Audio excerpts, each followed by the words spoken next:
بصوا يا جماعة، أنا كل يوم حد بيجي يسألني الأسعار هتنزل، نستنى ولا نشتري؟ بصراحة أنا شايف إن اللي بيقول الأسعار هتنزل يا بيضحك عليكم يا مش فاهم السوق. أنا متابع كويس، الحديد والأسمنت نار، والدولار مش ثابت. يعني تكلفة العقار مش هترجع تاني، دي بتزيد كل يوم.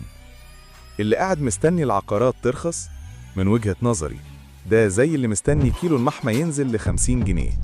مش هيحصل.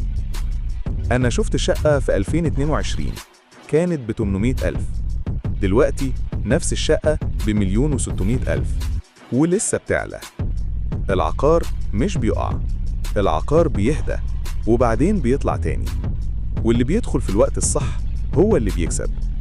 ناس اشترت السنة اللي فاتت النهاردة معاهم مكسب وهم قاعدين. أنا مش بقول الكلام ده عشان أبيعلك ولا عشان مصلحتي، أنا بقولك اللي شايفه بعينيا. الفرص ما بتستناش، واللي بيتردد النهاردة بيشتري غالي بكرة. فكر بعقلك.